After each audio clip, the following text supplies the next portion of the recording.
But we are No. kind of like conditioned to like believe that breakfast is the most important meal Bro, of the day. we've been and, like, told that since we were and children. that's what I say in the book. Like, yo, like our parents were telling us that. Like our parents were telling them that.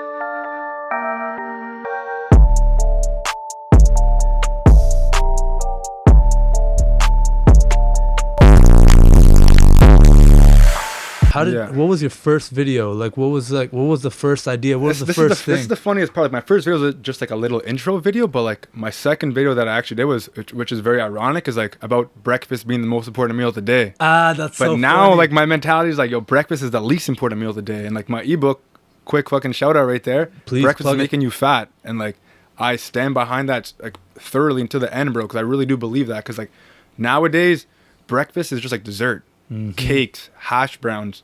You know, and cereal, Muffins. like muffins. Like, yo, I love cereal. I used to have like 3 bowls of cereal a day. I love that. But like, once you kind of see the value of certain foods, you kind of see how it's just like dessert. And like, I love dessert. Don't get me wrong, but It's crazy, man. Looking back at your progress and how much you've changed, yeah, I think you bring up a really important point. I can't wait to get into the intermittent fasting and talking about breakfast and all that. But you bring up a very interesting thing, and I don't even think you intended to do it. But it's like people should be able to change their own opinions on things. No, exactly. You like, it's not like you went and you deleted that video oh fuck, this makes me a hypocrite or something like that. It's like, no, you know what? That's how I felt at the time, and that's what I was conditioned to know. Yeah.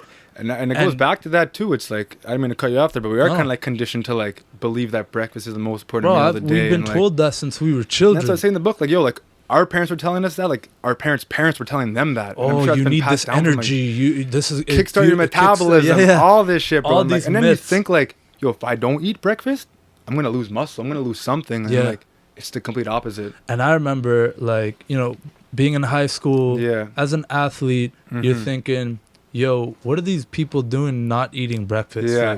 Like you would talk to people and they're like, oh, I just wasn't hungry. They just didn't eat. And that's a big thing too. It's like a lot of people aren't hungry, and like we were kind of just like force feeding ourselves to eat breakfast.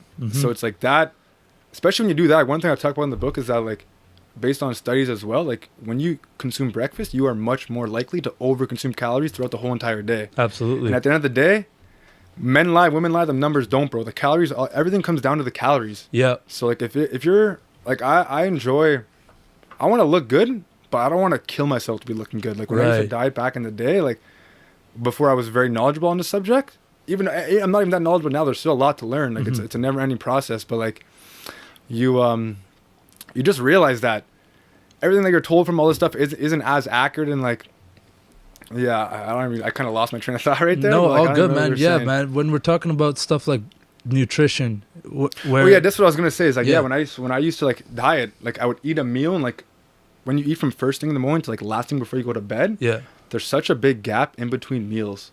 So I would find myself like sometimes like I just get lightheaded for no reason, and I was like, why is this happening? Like I shouldn't be trying to look good, but like having issues for other aspects of my life. And then like when you have such a big gap as well, you snack, and like you don't normally snack on. No one says, "Yo, I'm gonna snack on some broccoli and some celery and carrots." Never. It's like, what's in the cupboard right now? Exactly, and like some processed bullshit. Exactly, and like 200 years ago, you can't just say, "Yo, let's go in the cupboard and like go munch something." It's like, "Yo, call all the boys, get the spears, get the axes. We gotta go murk something right now." Exactly, man, and that's how. I mean, I know we hear a lot about like these primal diets and this kind of stuff, but a lot of it kind of boils down to, hey, our ancestors going way back in the line, they survived eating one meal a day, if that. If they could even find a meal. If they could find a meal. And they had to hunt for it. And so you see, like, you never see an overweight, like, fucking caveman. Yeah, facts, you know what I'm saying? Like these guys are deezed for a reason. No, exactly. They don't have a choice. They don't have a choice. And they got to relate back to our lives, too. It's like, we still hunt, but in a different fashion. We hunt through, like, work, school, gym, whatever our hunt is. And, like, back in the day, they would hunt during the day and feast on whatever they caught. Yeah. We're doing the same thing. We're doing our hunt during the day, even though it's a different fashion. It's still a hunt.